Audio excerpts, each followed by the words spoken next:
صلی اللہ علیہ وسلم کو جب نبوت دی گئی تو یقینی بات ہے کہ آپ صلی اللہ علیہ وسلم کے لیے بھی یہ امر بہت بھاری تھا اور بہت بڑا تھا. اتنا بھاری امر تھا کہ محمد صلی اللہ علیہ وسلم جیسا باہمت انسان اور محمد صلی اللہ علیہ وسلم جیسا گویا متقی انسان اور کامل انسان، اس سب کے باوجود جب نبوت کی ذمہ داری ڈالی گئی تو آپ روتے ہوئے اور کانپتے ہوئے گھر آئے، اور گھر آ کر کے آپ کو بخار چڑھ گیا، آپ کو سردی لگنے لگی، اور آپ نے اپنی بیوی خدیجہ سے کہا زملونی زملونی، مجھے چادر اڑا دو، مجھے چادر اڑا دو. اور پھر پوچھا گیا کہ محمد صلی اللہ علیہ وسلم کیا ہو گیا؟ کہنے میری تو جان، مجھے تو اپنی جان کا خطرہ ہے، میری جان چلی جائے گی. تو اتنا بڑا بوجھ تھا، ذمہ داری اتنی بڑی تھی کہ قیامت تک کے آنے والے انسانوں کی رہبری کرنی تھی، رہنمائی کرنی تھی. اور اس سب کے ساتھ بڑا مسئلہ یہ تھا کہ آپ امی تھے،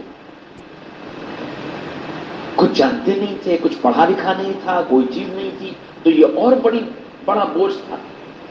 قرآن آ رہا ہے. اب قرآن ایک ایسا آدمی جو کچھ پڑھنا لکھنا نہیں جانتا، جس نے کہیں کسی کے سامنے اپنے گھٹنے نہ ٹیکے ہوں، کسی کے سامنے وہ شاگرد بن کر کے نہ بیٹھا ہو، اس کے پاس ایک ایسا کلام جو معجزات سے بھرا ہوا کلام، فصاحت اور بلاغت سے بھرا ہوا کلام اس شخص کو دیا جائے اور اس سے یہ کہا جائے کہ تم اس کے الفاظ بھی یاد کرو، اس کے پڑھنے کا طریقہ بھی محفوظ رکھو، اس کے معانی اور مطالب بھی سمجھو، اور اس کے اشارات اور اس کی تفصیلات اور اس کی تفسیر اور اس کی ہدایات، ان سب کو بھی محفوظ رکھو.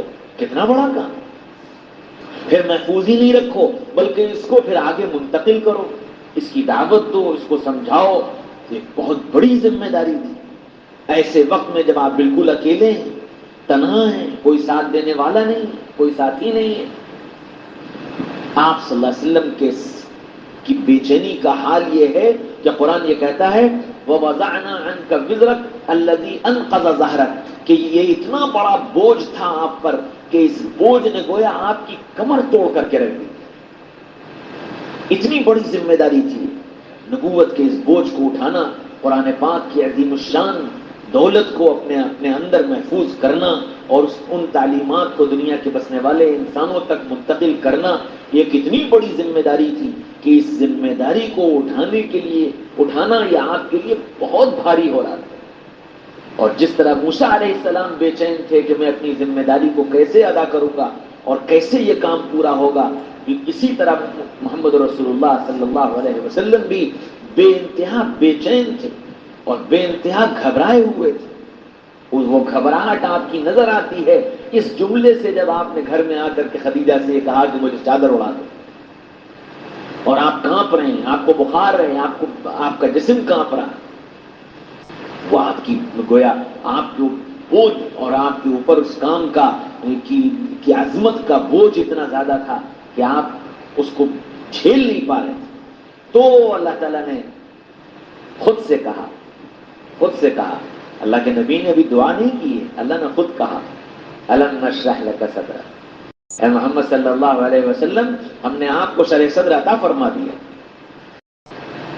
لا تحرک به لسانک، آپ کو جلدی جلدی پڑھنے کی ضرورت نہیں ہے. ان علینا جمعہ وقرآنہ، اس قرآن کو آپ کے سینے میں ہم محفوظ کریں. ثم ان علینا بیانہ، اور اس قرآن کی تفصیلات اور تفسیرات اور تشریحات یہ سب ہم آپ کے دل میں اتاریں، ہم آپ کو سمجھائیں. آپ کو گھبرانے کی ضرورت نہیں، آپ کو پریشان ہونے کی ضرورت نہیں، کیونکہ آپ صلی اللہ علیہ وسلم جلدی جلدی پڑھتے تھے. جب جبریل قرآن کی آیت لے کر آتے تھے تو آپ جلدی جلدی اس کو پڑھتے تھے، بار بار جلدی جلدی دہراتے تھے، کیونکہ ڈر یہ لگتا تھا کہ کہیں کوئی لفظ چھوٹ نہ جائے، کہیں میں بھول نہ جاؤں، کہیں کوئی غلط نہ ہو جائے. اب ظاہر بات ہے کہ ایک آدمی پڑھا لکھا ہو، اس کے سامنے کوئی سینٹنس، کوئی جملہ بولا جائے تو ایک جملے کے بعد اگلا جملہ کیا ہے اس پڑھے لکھے کو سمجھ میں آ جاتا ہے.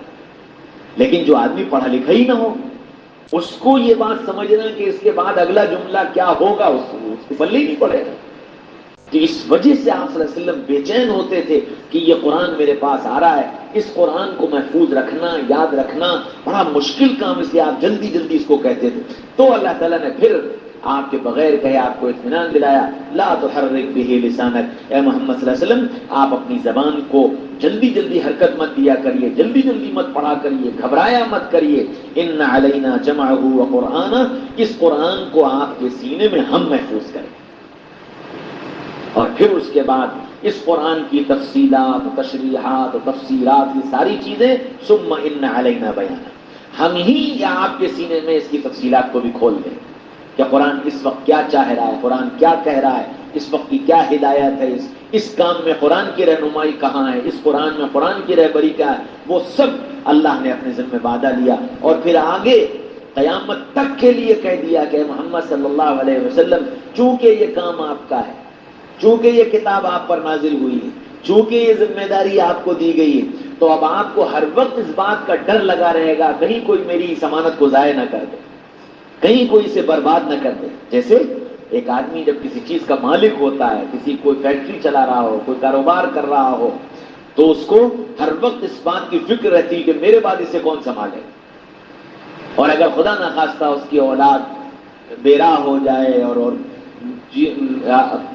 غلط راہ پر پڑ جائے، غلط ماحول میں چلی جائے، تو سب سے زیادہ جو باپ کو فکر ستاتی ہے وہ یہ ستاتی ہے کہ اولاد بے راہ ہو گئی ہے، اور اب میرے بعد اس فیکٹری کا کیا ہوگا، اس کاروبار کا کیا ہوگا، اور نتیجہ بھی یہی ہوتا ہے کہ جب وہ غلط راہ پر پڑ جاتے ہیں تو پھر جو کسی زمانے میں ارب پتی تھے، اگلی نسلوں میں آ کر کے وہ خاک پتی بن جاتے ہیں، اور کچھ باقی نہیں رہتا ہے، اولادیں سب برباد کر دیتی ہیں، سب لٹ جاتا ہے، سب ختم ہو جاتا ہے، جائیدادیں بکنے لگتی ہیں، پیسہ ادھر ادھر برباد ہونے لگتا ہے، اور نہ جانے جوئے میں اور کن کن چیزوں میں آدمی ان پیسوں کو برباد کر کے وہ دن آتا ہے کہ ایک نسل یا 2 نسل کے بعد وہ بالکل کنگال ہو جاتا ہے، خالیات ہو جاتے ہیں۔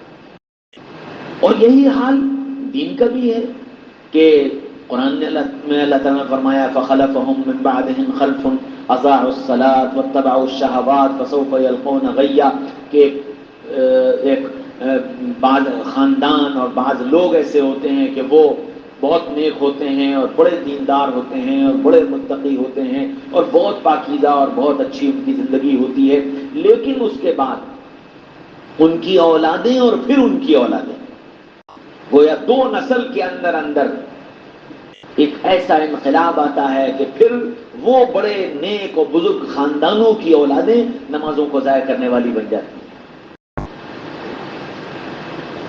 اور غلط راہ پر چل پڑتی ہیں، دین سے دوری اختیار کر لیتی ہیں، اور انجام کار وہ پھر جہنم کی گھاٹیوں میں جا کر گر جاتے ہیں، حالانکہ باپ دادا ایسے تھے اور ایسے تھے اور ایسے تھے، لیکن اولادیں اگر اس رخ کو اختیار نہیں کرتی ہیں، غلط راہ پر پڑ جائیں، نمازوں کو ضائع کرنے لگیں اور اپنی شہوات کو پورا کرنے لگیں اور لذتوں کے پیچھے بھاگنے لگیں اور دنیا کو اپنا مقصد بنا لیں، تو قرآن یہ کہتا ہے فَسَوْفَ يَلْقَوْنَ غَيًّا، ان قریب ان کی یہ ساری حرکتیں ان کو جہنم میں لے جا کر گرا دیں۔ تو دین میں بھی یہ ہوتا ہے، تو یہ فکر محمد رسول اللہ صلی اللہ علیہ وسلم پر بھی سوار تھی کہ یہ ایک امانت، یہ ایک ذمہ داری، یہ ایک چیز مجھے ملی ہے اور اب یہ میری ذمہ داری ہے، میرے بعد اس کی حفاظت کیسے ہو۔ پیچھے دیکھ چکے تھے، توراۃ آئی، انجیل آئی، زبور آئی، اور نبیوں نے امانت داری کے ساتھ، دیانت داری کے ساتھ اس آسمانی کتاب کو اپنے بعد والوں تک پہنچایا، لیکن پھر کیا ہوا؟ بعد والوں نے اسی توریت اور انجیل کی آیات کو پیسوں کے بدلے میں بیچ دیا، پیسوں کے بدلے میں احکامات بدل دیے، چند پیسوں کی خاطر، تھوڑے تھوڑے پیسوں کی خاطر، تھوڑی تھوڑی اس کی خاطر توریت کے احکامات بدل دیے، انجیل کے احکامات بدل دیے، زبور کے احکامات بدل دیے، اور نتیجہ یہ ہوا کہ آسمانی کتابیں سب خرد برد ہو گئی، اور یہ اب پتہ چلنا ہی مشکل ہو گیا کہ کون سی اس میں آیت وہ ہے جو آسمان سے اتری ہے اور کون سی آیت وہ ہے جو لوگوں نے اپنی طرف سے گڑھ کر کے اور بنا کر کے اس میں ملا دی۔ یہی خطرہ محمد رسول اللہ صلی اللہ علیہ وسلم کو قرآن کے سلسلے میں بھی تھا کہ یہ قرآن میرے پاس آیا، اس کی مجھے حفاظت کرنی، اور مجھے حفاظت کرنے کے بعد پھر اگلی نسل میں پھر یہ قرآن محفوظ رہے، اور اب میرے اوپر ذمہ داری قیامت تک کی۔ تو اللہ تعالیٰ نے آپ صلی اللہ علیہ وسلم کے اطمینان کے لیے کہ نہ تو آپ کو اس کے لیے ڈرنے کی ضرورت اور نہ بعد کے لیے آپ کو پریشان ہونے کی ضرورت ہے. انا نحن نزلنا الذکر وانا له لحافظون. ہم نے اس کو اتارا ہے اور ہم خود اس کی حفاظت کریں گے، آپ کو پریشان ہونے کی ضرورت ہے. گویا یہ اطمینان دلایا گیا، اور اس اطمینان کو دلا کر پھر کہا گیا الم نشرح لک صدرک. اے محمد صلی اللہ علیہ وسلم، کیا ہم نے آپ کو اطمینان نہیں دلا دیا، شرح صدر نصیب نہیں فرما دیا؟ ایک معنی یہ. دوسرے معنی سینہ کھولنے کے ہیں کہ اے محمد صلی اللہ علیہ وسلم، کیا ہم نے آپ کا سینہ نہیں کھولا؟ تو حقیقتاً محمد رسول اللہ صلی اللہ علیہ وسلم کا 2 مرتبہ سینہ کھولا گیا. جب آپ دنیا میں تشریف لائے اور بچپن کا زمانہ تھا، حلیمہ کے گھر میں تھے، اس وقت جبریل آئے اور جبریل نے آ کر کے آپ کو لٹایا اور آپ کا سینہ چاک کیا اور آپ کے سینے میں سے دل کو نکالا اور اس دل کو زمزم سے دھویا اور دھو کر کے اس میں نور اور حکمت کو بھرا اور پھر واپس دل کو رکھ کر کے سی دیا گیا. اور اس کے نشانات آپ کے سینے پر موجود تھے. اور پھر جس وقت آپ کو نبوت دی گئی، گویا غار حرا کے اندر نبوت دینے سے پہلے آپ صلی اللہ علیہ وسلم کو پھر ایک مرتبہ آپ کا سینہ چاک کر کے، آپ کے دل کو نکال کر کے اور زمزم سے دھو کر کے اور نور و حکمت بھر کر کے اس کو رکھا گیا. یہ یعنی حقیقتاً آپ صلی اللہ علیہ وسلم کے ساتھ ہوا. اس کو اللہ تعالیٰ نے فرمایا الم نشرح لک صدرک. اے محمد صلی اللہ علیہ وسلم، کیا ہم نے آپ کا سینہ نہیں کھولا؟ اور یہ سینہ جو کھولا گیا اور آپ کے دل کو نورانیت سے اور حکمت سے بھرا گیا اور آپ کو شرح صدر عطا فرمایا گیا، آپ کو جو اطمینان دیا گیا، اس سب کا ایک مقصد تھا. اس سب کا ایک مقصد تھا. اور وہ مقصد کیا تھا؟ وہ مقصد تھا آپ کا اطمینان، آپ کا اپنی ذمہ داری سے پریشان نہ ہونا، کہ آپ اپنی ذمہ داری اور اپنے کام سے بوجھل نہ ہو، پریشان نہ ہو. ہم نے آپ کو اطمینان نصیب فرما دیا. تیسری بات شرح صدر کا مطلب یہ ہے کہ اللہ تعالیٰ نے آپ صلی اللہ علیہ وسلم کو علم کی دولت عطا فرمائی، جو خاص اللہ کے خزانے سے آپ کو علم ملا. جس علم میں کوئی واسطہ نہیں بنا، اللہ نے براہ راست وہ علم آپ کے سینے میں اتارا اور آپ کو علم لدنی عطا فرمایا گیا. جس طرح آپ کو علم دیا گیا اسی طرح آپ کو حلم دیا گیا. علم کہتے ہیں معلومات کو جاننے کو، پہچاننے کو اور علوم کو، اور حلم کہتے ہیں برداشت کرنے کو. اور یہ برداشت کیوں دی گئی؟ برداشت اس لیے دی گئی کہ جب علم آتا ہے تو غصہ آتا ہے. جب علم آتا ہے تو غصہ آتا ہے، کیونکہ علم والا جانتا ہے یہ صحیح ہے یہ غلط. جس کے پاس علم ہوتا ہے وہ یہ جانتا ہے کہ یہ صحیح ہے یہ غلط. اور جب وہ غلط دیکھتا ہے تو اس کو غصہ آتا ہے. فطری بات ہے یہ کہ وہ جانتا ہے اور اس کے سامنے کوئی آدمی غلط کام کرے، غلط طریقے پر کرے تو اس کو غصہ آئے گا. لیکن اللہ تعالیٰ نے محمد رسول اللہ صلی اللہ علیہ وسلم کو علم کے ساتھ حلم عطا فرمایا. آپ برداشت کرنے والے بنے اور بے انتہا برداشت کرنے والے بنے. اور پھر آپ صلی اللہ علیہ وسلم نے اپنے صحابہ کو بھی برداشت کرنے والا بنایا. حضرت خباب رضی اللہ عنہ، آپ کو آگ کے انگاروں پر لٹایا گیا اور آپ کے آگ کے انگاروں سے، وہ آگ کی چربی سے وہ آگ کے انگارے بجھے، آپ کی کمر پوری جل کر کے گویا ایک ایسی کمر بن گئی کہ اس جیسی کمر عام انسانوں کی نہیں ہوا کرتی. اتنی سخت تکلیف سے گزر رہے ہیں. حضرت سمیہ رضی اللہ عنہ کے جسم کے 2 ٹکڑے کر دیے گئے. اونٹ باندھ کر کے ایک کو ادھر دوڑا دیا گیا، ایک کو ادھر دوڑا دیا گیا اور جسم کے 2 ٹکڑے ہو گئے. یہ سارے حالات آ رہے ہیں صحابہ کے اوپر. آپ صلی اللہ علیہ وسلم اس کے بعد کیا کہہ رہے ہیں؟ اصبر یا آل یاسر، اصبر یا آل یاسر فإن موعدکم الجنہ. اے آل یاسر صبر کرو اور میں تم سے جنت کا وعدہ کرتا ہوں. اس صبر پر اللہ تمہیں جنت عطا فرمائے گا. برداشت کرنا. پھر آپ صلی اللہ علیہ وسلم کے ساتھ مکہ میں کیا کیا ہو رہا، کتنی سخت تکلیفیں آپ کو دی. طائف میں کتنی پریشانی آپ کے سامنے آئی. چاروں طرف سے آپ پر پتھر برس رہے ہیں، آپ لہو لعان ہو گئے، پورا جسم خون سے گویا تر ہو گیا ہے. آپ کے جوتے خون کی وجہ سے آپ کے پیروں میں چپک گئے. اور اس وقت میں بھی آپ صلی اللہ علیہ وسلم جس وقت آ کر کے سامنے جبریل کھڑے ہیں، سامنے پہاڑ کا فرشتہ کھڑا ہے اور وہ یہ کہہ رہا ہے کہ محمد رسول اللہ اجازت دیجیے ہم پہاڑوں کو پیس کر کے ساری بستی کو ختم کر دیں، لیکن اللہ اکبر، محمد رسول اللہ صلی اللہ علیہ وسلم کو حلم کی اور برداشت کی اتنی بڑی دولت دی گئی تھی کہ آپ نے اس کے جواب میں یوں فرمایا کہ طائف والوں، تم مجھے دائیں سے مارو، تم مجھے بائیں سے مارو، تم مجھے پیچھے سے مارو، میں اس کو برداشت کر لوں گا، میرے سامنے سے مت مارو، اور اس لیے نہ مارو تاکہ میں تمہیں اللہ کا پیغام سنا سکوں۔ پتھر کھاتے جا رہے ہیں اور اللہ کا پیغام سنا رہے ہیں، اور اس سب کے بعد جب آپ بے ہوش ہو گئے اور جبریل نے کہا کہ پہاڑوں کو ملا کر ختم کر دیں، ملک الجبال نے کہا کہ پہاڑوں کو ملا کر اس بستی کو ختم کر دیں، سب ختم ہو جائے گا، تو یقینی بات ہے علم کا تقاضا یہ تھا کہ آپ کو غصہ آنا چاہیے تھا، علم کا تقاضا یہ تھا کہ آپ یہ کہتے کہ ہاں جبریل سب ملیا میٹ کر دو، انہوں نے میرے ستانے کی انتہا کر دی ہے، لیکن چونکہ آپ برداشت کرنے والے بن کر آئے تھے، آپ نے فوراً فرمایا کہ نہیں نہیں جبریل، میں ان کو مٹانے نہیں آیا، میں تو ان کو بسانے کے لیے آیا ہوں۔ اللہم اغفر لقومی فإنہم لا یعلمون، اللہ یہ جانتے نہیں ہیں، آپ انہیں معاف کر دیں۔ اتنی برداشت اللہ تعالیٰ نے عطا فرما دی تھی کہ اتنا سب ہوا، اور اس سب کے بعد کیا کہہ رہے تھے؟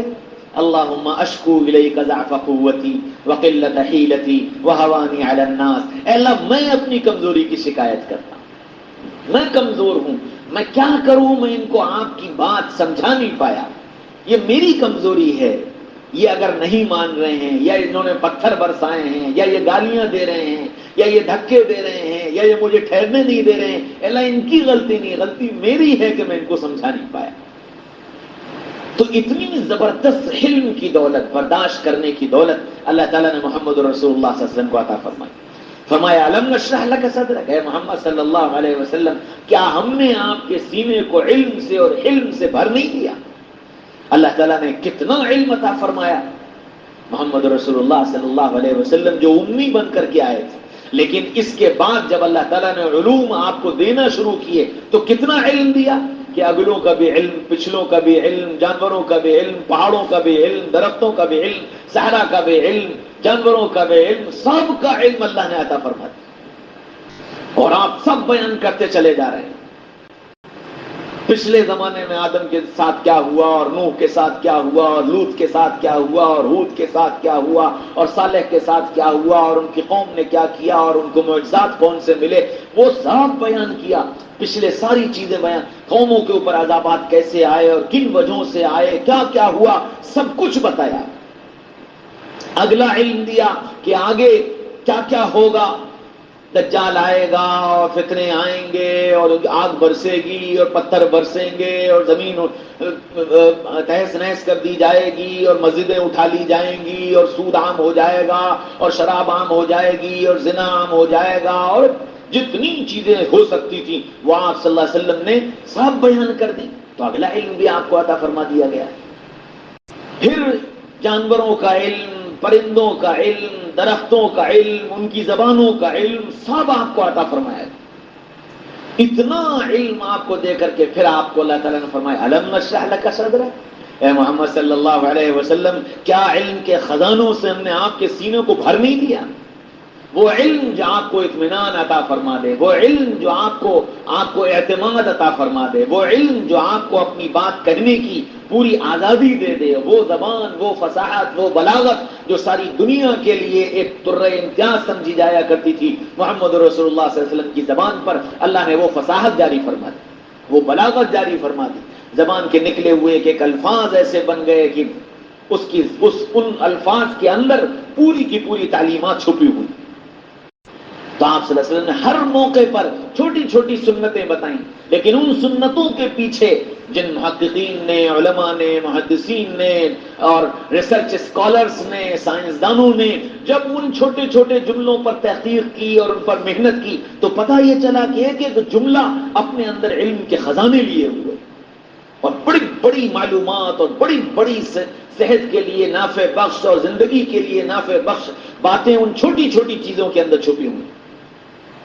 جیسے مثال کے طور پر آپ صلی اللہ علیہ وسلم نے مسواک کا حکم دیا کہ بھئی مسواک کیا کرو، اور مسواک بہت ضروری ہے، بہت فائدہ مند، اور اس کے دنیا آخرت کے فائدے بتائے کہ تم مسواک کا اہتمام کرو گے تو اللہ تعالیٰ ایمان پر موت نصیب فرمائے گا، موت کے وقت کلمہ نصیب فرما دے گا، نماز کا اجر بڑھ جائے گا، یہ ساری چیزیں بتائیں.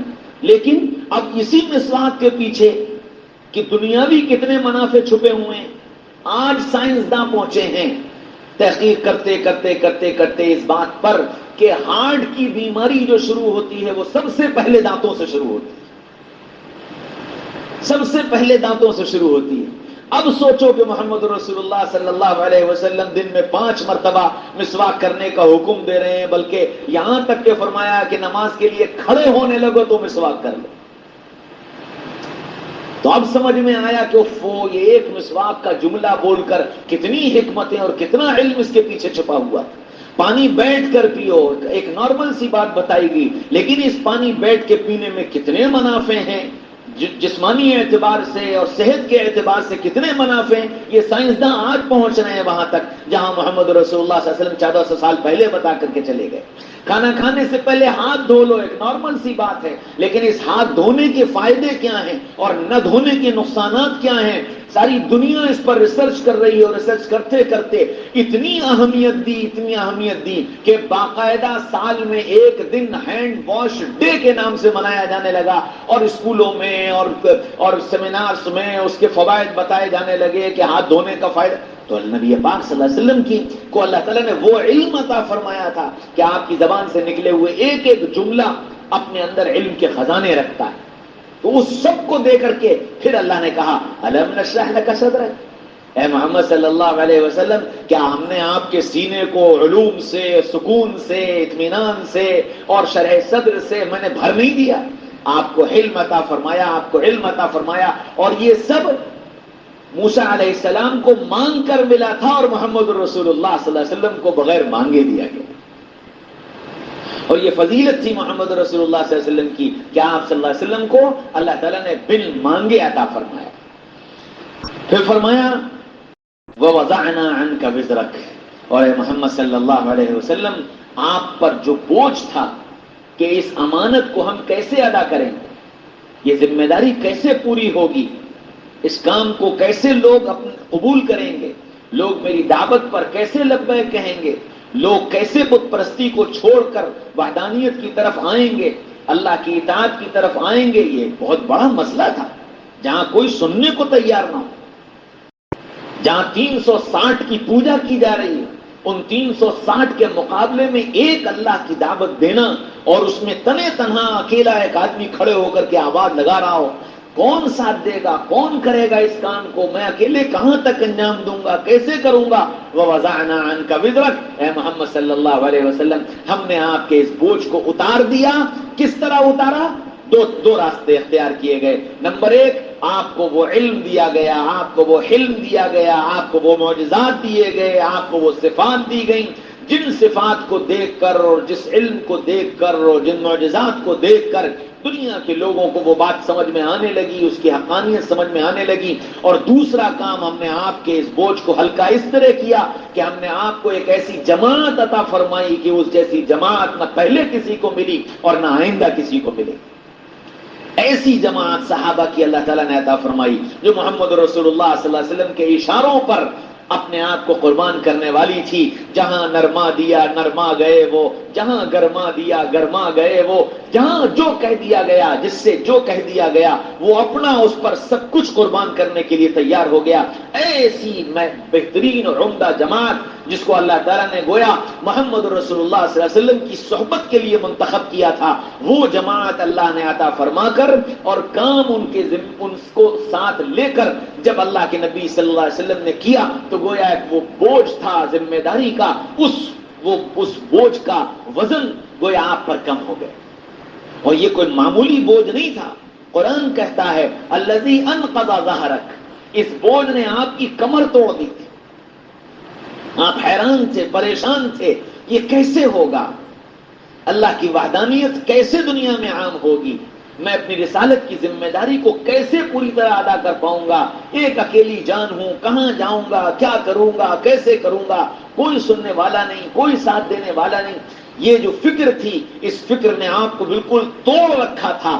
اللہ نے اس فکر کو دور کیا پہلے آپ کو اطمینان قلب عطا فرمایا، علم کا خزانہ عطا فرمایا، حلم کا خزانہ عطا فرمایا، آپ کے قلب کو نورانیت سے اور حکمت سے بھر دیا، اپنی محبت سے اور اپنی معرفت سے بھر دیا، اپنے وعدوں کا یقین اور اپنی نصرت اور مدد کا یقین آپ صلی اللہ علیہ وسلم کے سینے میں کوٹ کوٹ کر بھر دیا گیا، اور اس بات کا اطمینان دلا دیا گیا کہ آپ تنہا نہیں ہیں، ہم آپ کے ساتھ ہیں۔ اس بات کا اطمینان دلا دیا گیا کہ ہم ایسی جماعت آپ کو عطا فرمائیں گے جو آپ کے اشاروں پر آپ کے ساتھ اپنی جان اور مال کا نذرانہ پیش کرے گی اور آپ کے قدم سے قدم ملا کر چلے گی اور آپ کی دعوت کو قبول کرے گی۔ یہ ساری چیزیں کر کے گویا آپ صلی اللہ علیہ وسلم کے اس بوجھ کو کم کر دیا گیا کہ ہم اب اس ذمہ داری اور اس بوجھ سے جس سے آپ گویا ٹوٹے جا رہے ہیں، ہم اس سے آپ کو نکال لیں گے، اور ہم نے آپ کو نکالا، یہ گویا ہمارا آپ کے اوپر احسان۔ آپ کو علم عطا فرما دینا، آپ کو اطمینان قلب عطا فرما دینا، آپ کو حلم عطا فرما دینا، آپ کے قلب کو نور اور حکمت سے بھر دینا، آپ کو اپنی معیت کا یقین دلا دینا، یہ سب اللہ تعالیٰ کے احسانات تھے جو محمد رسول اللہ صلی اللہ علیہ وسلم کے ساتھ بن مانگے تھے۔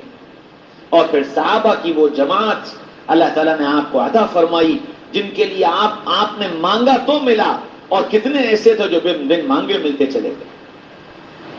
آپ غار حرا سے اتر کر آئیں اور اپنی اس پریشانی اور اس ذمہ داری سے بے چین ہیں، اور بے چین ہو کر کے آ کر کے خدیجہ کو بتاتے ہیں کہ میرے ساتھ ایسا ایسا ہوا ہے، تو خدیجہ فوراً کہتی ہیں اے محمد صلی اللہ علیہ وسلم، یہ تو وہ پیغام ہے جو پچھلے نبیوں کے پاس آیا کرتا تھا، چلو ہمارے ماموں ہیں اور وہ پچھلی کتابوں کے جاننے والے ہیں، ہم ان کے پاس چلتے ہیں، ان سے چل کر کے معلوم کرتے ہیں۔ وہ فوراً محمد رسول اللہ صلی اللہ علیہ وسلم کو لے کر ورقہ ابن نوفل کے پاس جاتی ہیں، پوری کیفیت بیان کرتی ہیں۔ ورقہ فوراً یہ کہتے ہیں کہ یہ آنے والے وقت کے نبی ہیں اور اللہ تعالیٰ نے ان کو نبوت کے منصب سے سرفراز کیا ہے، کاش جس زمانے میں قوم ان کو پریشان کرے گی میں اس وقت زندہ ہوتا اور میں ان کا ساتھ دے سکتا۔ تو حضرت خدیجہ فوراً ایمان میں داخل ہو اور گواہی دی کہ ہم گواہی دیتے ہیں اللہ کے علاوہ کوئی معبود نہیں، ہم گواہی دیتے ہیں کہ آپ اللہ کے رسول۔ بہت یاری تھی حضرت ابوبکر صدیق رضی اللہ عنہ سے، بہت پکے دوست تھے، ان سب حالات سے گزرے۔ خدیجہ کے جب تھوڑی سی طبیعت سنبھلی تو فوراً ابوبکر کو بلایا اور ابوبکر کو بلا کر کے پوری کیفیت بتائی، آج میرے ساتھ ایسا ہوا، فرمایا انک رسول اللہ، کہ آپ اللہ کے رسول ہیں اور میں آپ پر ایمان لاتا ہوں۔ گویا اللہ نے اطمینان قلب کا انتظام پہلے دن سے کرنا شروع کر دیا۔ اور پھر سیدنا ابوبکر صدیق رضی اللہ عنہ گئے اور جا کر کے حضرت عثمان کو، حضرت عبد الرحمن ابن عوف کو، اور حضرت ابو عبیدہ بن جراح کو، حضرت سعید ابن زید کو اور حضرت معاذ کو، ان سب کو جا کر کے دعوت دی اور دعوت دے کر کے ان کو بلا کر لائے، اور سب نے محمد رسول اللہ صلی اللہ علیہ وسلم کی رسالت کو تسلیم کیا، اور اس طرح سے گویا آپ کو ایک سہارا ملا کہ میں اکیلا نہیں ہوں، میرے ساتھ دینے والے بھی کچھ لوگ ہیں۔ وَوَضَعْنَا عَنْكَ وِزْرَكَ، اے محمد صلی اللہ علیہ وسلم، ہم نے آپ پر جو بوجھ تھا اس بوجھ کو اتار دیا، ایسا بوجھ الذی انقض ظہرک، جس بوجھ نے آپ کی کمر توڑ کر رکھ دی تھی، ہم نے وہ بوجھ آپ کے اوپر سے اتار دیا۔ پھر فرمایا وَرَفَعْنَا لَكَ ذِكْرَكَ، اب جب آدمی کام کرتا ہے کسی بھی علاقے میں، کسی بھی زمانے میں، کسی بھی جگہ، جب کوئی کام کرتا ہے تو طے شدہ بات ہے کہ کام کرنے والے کی ٹانگ کھینچی جاتی ہے، کام کرنے والے کی برائیاں کی جاتی ہیں، کام کرنے والے میں عیب لگائے جاتے ہیں، کام کرنے والے کو ستایا جاتا ہے، کام کرنے والے کو پریشان کیا جاتا ہے۔ یہ ایک عام مزاج ہے، شروع سے چلا آ رہا ہے اور یہ قیامت تک چلے۔ ہاں، حضرت مولانا انعام الحسن صاحب رحمۃ اللہ علیہ کے پاس ہمارے والد صاحب گئے اور والد صاحب سے کہا کہ حضرت ہم فیروز آباد میں کام کر رہے ہیں، اب ہر دن کوئی نہ کوئی ایسی چیز سامنے آتی ہے کہ جس سے بہت دل دکھتا ہے، بہت تکلیف ہوتی ہے کہ صبح سے لے کر شام تک ان میں پھرتے ہیں، ان کو سمجھاتے ہیں، ان کو دین کے قریب لانے کی کوشش کرتے ہیں، اور نتیجے میں پھر ہر طرف سے کچھ نہ کچھ۔ تو حضرت جی رحمۃ اللہ نے فرمایا کہ بھائی احسن، اللہ کا شکر ادا کرو، الحمدللہ کام ہو رہا ہے، کام ہو رہا ہے، کام کر رہے ہو جبھی تو برائی ہو رہی، کام ہی نہیں کرو گے تو کاہے کی برائی ہوگی، پھر کاہے کی ٹانگ کھینچی جائے گی، پھر کاہے کی کمیاں نکالی جائیں گی۔ تو جب کام کیا جائے گا تو یہ سب ہوگا. اب ظاہر بات ہے کہ کام کرنا والا کام کر رہا ہو اور اس کی ٹانگ کھینچی جائے، کام کر رہا ہو اور اس میں عیب لگائے جائیں، کام کر رہا ہو اور اس کو تکلیف پہنچائی جائے، کام کر رہا ہو اور اس کے کام کو نکارا جائے. جب ایسی صورتحال پیش آتی ہے تو کام کرنے والوں کی ہمتیں ٹوٹ جاتی ہیں، ہمتیں پست ہو جاتی ہیں اور وہ نا امید ہو جاتے ہیں اور چھوڑ دو، جانے دو، یہ قوم اس لائق نہیں ہے، جب یہ لوگ ایسے نہیں کہ ان کے لیے کچھ بھلا کیا جائے، ان کے لیے کچھ سوچا جائے. ایک فطری چیز ہے، مزاج میں پیدا ہوتا ہے. اللہ تعالیٰ نے اس کا بھی اطمینان دلایا کہ محمد صلی اللہ علیہ وسلم آپ کام کریں گے، آپ دوڑ بھاگ کریں گے، آپ محنت کریں گے. اس سب محنت کے نتیجے میں ایسا نہیں ہوگا کہ لوگ آپ کی ٹانگ کھینچنے لگیں، لوگ آپ کو برا بھلا کہنے لگیں، لوگ آپ کی برائی کرنے لگیں. نہیں، جیسے جیسے یہ آپ کی بات سنتے جائیں گے، آپ کی بات قبول کرتے جائیں گے، ہم ان کے اندر آپ کی محبت ڈالتے چلے جائیں گے. اور آج نہیں، قیامت تک کے لیے ہم آپ سے یہ وعدہ کرتے ہیں، وَرَفَعْنَا لَكَ ذِكْرَكَ، ہم نے قیامت تک کے لیے آپ کے تذکرے کو زندہ کر دیا ہے. ہر زمانے میں، ہر دور میں، ہر جگہ، ہر مجلس میں آپ کے تذکرے ہوں گے، آپ کی تعریفیں ہوں گی، آپ کو یاد کیا جائے گا، آپ کے نام کو عظمت اور محبت سے لیا جائے گا. چنانچہ کمپیوٹر پر ڈاٹا جمع کرنے والوں نے یہ ڈاٹا جمع کیا ہے کہ آج تک دنیا کے اندر جتنا محمد صلی اللہ علیہ وسلم کے نام کو عظمت اور محبت سے لیا گیا، دنیا میں کسی کے نام کو نہیں لیا گیا، آج تک نہیں لیا گیا. اور یہ دولت بھی اللہ نے محمد رسول اللہ کو بغیر مانگے دی. اسی دولت کا مطالبہ کہ میرا تذکرہ ہو اور مجھے لوگ اچھے نام سے اور اچھی صفات سے اور اچھے تذکروں کے ساتھ یاد رکھیں، اس کی دعا مانگی تھی ابراہیم علیہ السلام.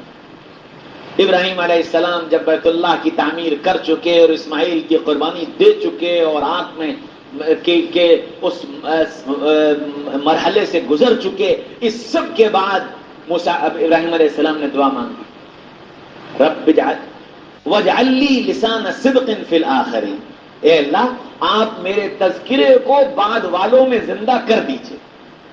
واجعل لی لسان صدق فی الآخرین، اے اللہ بعد والوں کے اندر میرے اچھے تذکرے کو زندہ کر دیجئے. تو ابراہیم علیہ السلام کی یہ دعا قبول ہوئی اور اللہ تعالیٰ نے ان کے تذکرے کو زندہ کر دیا اس طور پر کہ ہم کو نماز میں حکم دیا گیا کہ جب نماز پڑھو، فرض پڑھو، سنت پڑھو، واجب پڑھو، نفل پڑھو، قضا پڑھو، ادا پڑھو، کوئی سی پڑھو، کیا کرو؟ اللہم صلی علی سیدنا محمد وعلی آل سیدنا محمد کما صلیت علی سید ابراہیم وعلی آل ابراہیم. تذکرہ کرو ابراہیم کا، تذکرہ کرو آل ابراہیم کا، درود اور سلام بھیجو ابراہیم پر، درود و سلام بھیجو ابراہیم کی آل پر. یہ گویا جز قرار دے دیا گیا تاکہ ابراہیم کی دعا کو قبول کر کے قیامت تک ابراہیم کے تذکرے کو زندہ کر دیا جائے. تو یہ جو دولت ابراہیم علیہ السلام کو ملی ہے وہ ابراہیم علیہ السلام کی دعا کے بعد ملی. اور محمد الرسول اللہ صلی اللہ علیہ وسلم کو یہ دولت جو دی گئی بغیر مانگے دی گئی، بغیر مانگے دی گئی. گویا اللہ تعالیٰ کی طرف سے گفٹ دیا گیا، تحفہ دیا گیا کہ اے محمد صلی اللہ علیہ وسلم یہ ذمہ داری، یہ کام جو آپ انجام دے رہے ہیں، جس کام کے لیے ہم نے آپ کو بھیجا ہے آپ کر رہے ہیں، اس کا ایک انعام دنیا کا یہ ہے وَرَفَعْنَا لَكَ ذِكْرَكَ کہ ہم نے آپ کے تذکرے کو زندہ کر دیا ہے اور یہ قیامت تک زندہ رہے گا کہ لوگ آپ کا تذکرہ کریں گے، آپ بار بار تذکرہ کریں گے، بار بار نام لیں گے اور آپ کے تذکرے سے خوش ہوں گے، آپ کا تذکرہ پسند آئے گا. چنانچہ آپ آج دیکھ لیجئے، تجربہ ہے.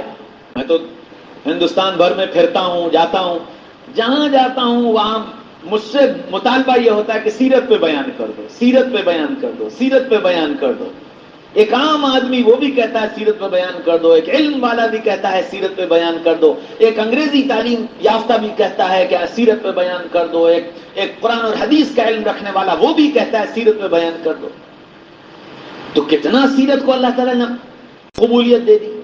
کیوں؟ ایک فطری محبت اللہ نے محمد رسول اللہ صلی اللہ علیہ وسلم کی دل میں ڈال دی. ہر شخص کے اندر، ہر انسان کے اندر جو صحیح عقل رکھتا ہے، صحیح سمجھ رکھتا ہے، ذرا بھی انسانیت اس کے اندر زندہ ہے، چاہے وہ مسلمان ہو یا نہ ہو. اگر انسانیت اس کے اندر زندہ ہے اور صحیح شعور کے ساتھ دنیا میں جی رہا ہے تو اس کے دل کے اندر کہیں نہ کہیں محمد رسول اللہ صلی اللہ علیہ وسلم کی عظمت اور آپ کی محبت کا کوئی نہ کوئی ذرہ اور کوئی نہ کوئی حصہ اس کے اندر موجود ہے۔ اور یہ انعام ہے محمد رسول اللہ صلی اللہ علیہ وسلم کو جو اللہ تعالیٰ نے عطا فرمایا وَرَفَعْنَا لَكَ ذِكْرَكَ کہ ہم نے آپ کے تذکرے کو بلند کر دیا۔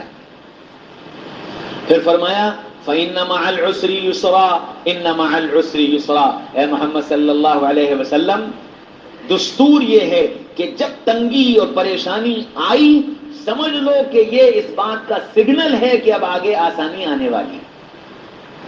اور میں پھر دوہرا کر تم سے یہی بات کہتا ہوں کہ ہر تنگی کے ساتھ ہم نے آسانی کو لگا رکھا ہے۔ یہ مت سمجھا کرو کہ پریشانی آ گئی تو بس اب یہ ہمیشہ باقی رہے گی۔ اگر کوئی تکلیف و پریشانی آئی ہے تو اللہ نے اس کے پیچھے آسانی کو لگا رکھا ہے۔ اور یہ کیوں؟ اس لیے کہ یہ دنیا ہے، اس دنیا میں آسانی بھی آئے گی، اس دنیا میں تکلیف بھی آئے گی، یہ دنیا دونوں کا گھر ہے۔ اگر یہ اس دنیا میں خالی آسانی ہی آسانی رہتی، خوشیاں ہی خوشیاں رہتی، لذتیں ہی لذتیں رہتی، راحتیں ہی راحتیں رہتی تو پھر جنت کس کام کی؟ پھر جنت کی کیا ضرورت؟ اور اگر اس دنیا میں صرف تکلیفیں ہی تکلیفیں رہتی، پریشانی ہی پریشانی رہتی، دکھ ہی دکھ ہوتا تو پھر جہنم کی کیا ضرورت؟ پتہ یہ چلا کہ یہ دنیا جو ہے یہ کبھی خوشی اور کبھی غم، کبھی دکھ اور کبھی سکھ، کبھی آسانی کبھی پریشانی، اور اسی کے درمیان بندے کا امتحان ہے کہ اللہ تعالیٰ اس ہر حال میں بندے کو دیکھنا چاہتے ہیں۔ دکھ آیا تو کدھر گیا، سکھ آیا تو کدھر گیا، آسانی آئی تو کدھر گیا، پریشانی آئی تو کدھر گیا، راحت ملی تو کدھر گیا، تکلیف آئی تو کدھر گیا، یہ اللہ تعالیٰ آزمانا چاہتے ہیں۔ اس لیے فرمایا ان مع العسر یسرا، ان مع العسر یسرا، تنگی اور آسانی، تنگی اور آسانی یہ ساتھ ساتھ چلتے ہیں۔ اس لیے تنگی سے پریشان مت ہو، گھبراؤ مت، اور آسانی پر اتراؤ مت، اٹھلاؤ مت، بلکہ سمجھو کہ یہ اللہ کی طرف سے ملی ہوئی۔ ہارون رشید نے اپنے ایک وزیر کو حکم دیا کہ میرے لیے ایک انگوٹھی بنوا کر لاؤ، اور اس انگوٹھی پر صرف ایک جملہ لکھو، اور وہ جملہ ایسا ہو کہ اگر خوشی میں دیکھوں تو میری خوشی کم ہو جائے، اور اگر دکھ میں دیکھوں تو میرا دکھ کم ہو جائے۔ ایک جملہ۔ تو اس وزیر نے اس انگوٹھی پر لکھوایا یہ بھی نہ رہے گا، اس انگوٹھی پر لکھوایا یہ بھی نہ رہے گا۔ دکھ آیا، انگوٹھی دیکھی، یہ بھی نہ رہے گا، دکھ کی تکلیف کم ہو گئی۔ خوشی آئی، انگوٹھی دیکھی، یہ بھی نہ رہے گا، اس خوشی کی وجہ سے جو اکڑ پیدا ہوئی تھی وہ اکڑ کم ہو گئی کہ یہ ہمیشہ باقی نہیں رہے گی۔ ان مع العسر یسرا، تنگی اور آسانی کا کھیل ساتھ ساتھ چلتا ہے۔ آج خوشی ہے، کل غم ہے، کل غم ہے، آج خوشی ہے، یہ ساتھ ساتھ چلے گا۔ اس لیے ان سے زیادہ متاثر ہونے کی اور پریشان ہونے کی ضرورت نہیں۔ کیوں؟ اس لیے کہ محمد رسول اللہ صلی اللہ علیہ وسلم پر تنگیوں کے، پریشانیوں کے ایسے سخت حالات تھے۔ شروعی بالکل ابتدائی دور ہے، پہلی وحی آئی ہے اقرا بسم ربک الذی خلق، اور اس کے بعد دوسری وحی آئی، اس کے بعد ایک وقفہ گزرا، اور وقفے میں لوگ آنا شروع ہوئے۔ ایک شخص نے آ کر کے آپ سے سوال کیا کہ محمد صلی اللہ علیہ وسلم تم یہ کہتے ہو کہ ہم اللہ کے نبی ہیں، تم یہ کہتے ہو کہ ہمارے پاس اللہ کا پیغام آتا ہے اور فرشتہ آ کر کے ہم کو ساری باتیں بتاتا ہے، اچھا تو یہ بتاؤ اگر تم اللہ کے نبی ہو تو یہ بتاؤ کہ یہ اصحاب کہف کا واقعہ کیا ہے، کون تھے، کہاں تھے، کتنے تھے، کیسے تھے، ذرا اس کی تفصیل بتاؤ۔ محمد رسول اللہ صلی اللہ علیہ وسلم نے کہا کہ ٹھیک ہے کل آ جانا، کل بتاؤں گا۔ وہ چلا گیا۔ اب انتظار یہ تھا کہ جبریل آئیں گے، جبریل سے پوچھ لوں گا۔ جبریل آئے نہیں، ایک دن، دو دن، تین دن، چار دن، ایک مہینہ۔ اب یہ جو وقت گزرا تو وہ جو پوچھنے آیا تھا اس نے چاروں طرف لوگوں سے یہ کہنا شروع کر دیا کہ محمد صلی اللہ علیہ وسلم کا رب نعوذ باللہ محمد صلی اللہ علیہ وسلم سے ناراض ہو گیا ہے، اور محمد صلی اللہ علیہ وسلم کو اس کے رب نے چھوڑ دیا ہے۔ یہ چاروں طرف بات ہونے لگی. اب جہاں جائیں جدھر جائیں یہی ایک تذکرہ, یہی ایک بات, محمد کے رب نے محمد کو چھوڑ دیا, محمد کے رب نے محمد کو چھوڑ دیا, محمد کا رب محمد سے ناراض ہو گیا. چاروں طرف یہ تذکرے. اللہ کے رسول صلی اللہ علیہ وسلم کے کان پک گئے سن سن کے. ایک دن گھر آئے تو حضرت خدیجہ نے بھی کہہ دیا, یا رسول اللہ کہیں ایسا تو نہیں کہ اللہ آپ سے ناراض ہو گیا اور اللہ نے آپ کو چھوڑ دیا ہو؟ اوہو, باہر والے کہتے تو کہتے کہی رہے تھے, آج گھر میں بھی جب یہ بات سننے کو ملی تو رسول اللہ صلی اللہ علیہ وسلم ٹوٹ گئے اور بے چین ہو گئے اور اٹھے اور سیدھے غار حرا چلے گئے اور جا کر رونا شروع کر دیا. اتنا روئے کہ اللہ کو پیار آیا اور جبریل کو دوڑایا اور جبریل دوڑے ہوئے آئے اور آ کر کہنے لگے والضحیٰ واللیل اذا سجا, اے محمد صلی اللہ علیہ وسلم آپ کے روشن چہرے کی قسم اور آپ کی کالی زلفوں کی قسم, ما ودعک ربک وما قلی, آپ کے رب نے نہ آپ کو چھوڑا ہے نہ آپ کا رب آپ سے ناراض ہوا ہے. آپ کہاں ان لوگوں کو کہنے میں آ گئے یا اللہ پھر یہ اتنا وقفہ, 2 سال تک وہی نہیں آئی. فرمایا کہ اے محمد صلی اللہ علیہ وسلم تمہارے ذریعے سے پوری امت کو ایک پیغام دینا ہے, قیامت تک کے آنے والے انسانوں کو پیغام دینا ہے, ان کو ایک سبق اچھی طرح سے یاد کرانا ہے, اس لیے یہ سارے حالات آئے تمہارے ساتھ. اے میرے رب وہ کیا؟ فرمایا کہ تمہارے پاس جو لوگ آئے تھے اصحاب کہف کا حال پوچھنے, تم نے ان سے یہ کہا کل بتا دوں گا, تم نہیں بتا پاؤ گے جب تک کہ اللہ کی مدد شامل حال نہ ہو. اس لیے جب تم سے کوئی آدمی یہ کہے کہ یہ کام کر دو, یہ کام کب کرو گے, اور تمہیں آئندہ کے لیے اس کا وعدہ کرنا ہو, تو تم اپنے ساتھ اللہ کی مشیت کو شامل کرو کہ اللہ چاہے گا تو یہ کام کر دو.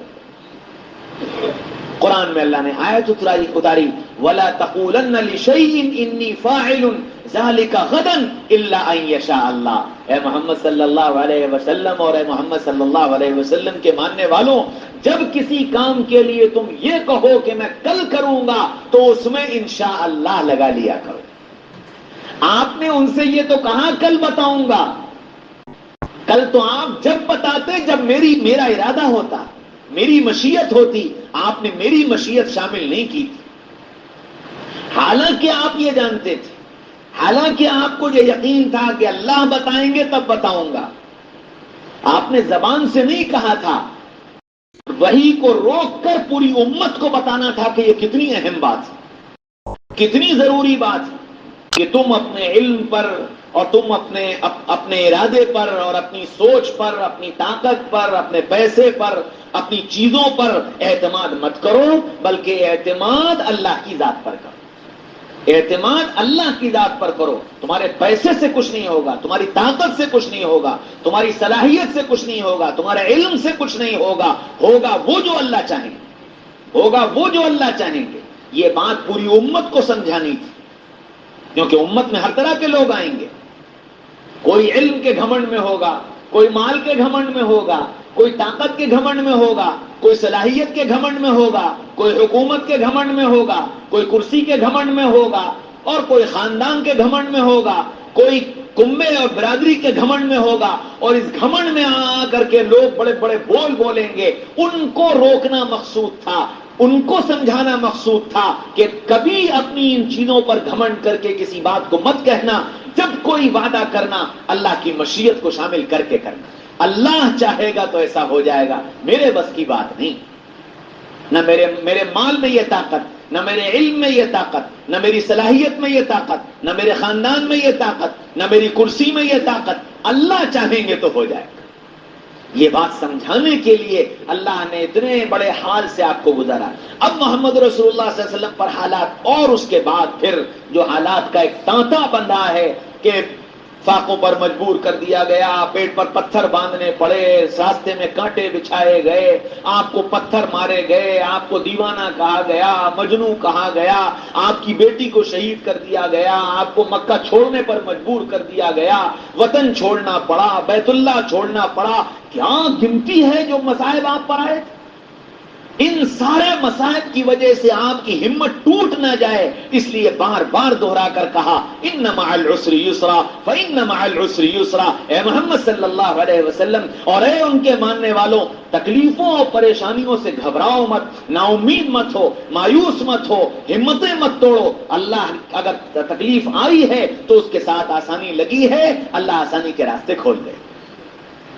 پھر آخر میں فرمایا فَإِذَا فَرَغْتَ فَانْصَبْ وَإِلَىٰ رَبِّكَ فَارْغَب. اے محمد صلی اللہ علیہ وسلم، جب آپ اپنی ذمہ داری سے فارغ ہو جائیں اور جب آپ اپنا کام پورا کر لیں، کام ختم ہو جائے، تو پھر آپ اپنے رب کی طرف متوجہ ہو جائیے. رب سے لو لگائیے، رب سے تعلق جوڑیے، رب کو یاد کریے، رب کے سامنے ناک رگڑیے، رب کے سامنے آنسو بہائیے.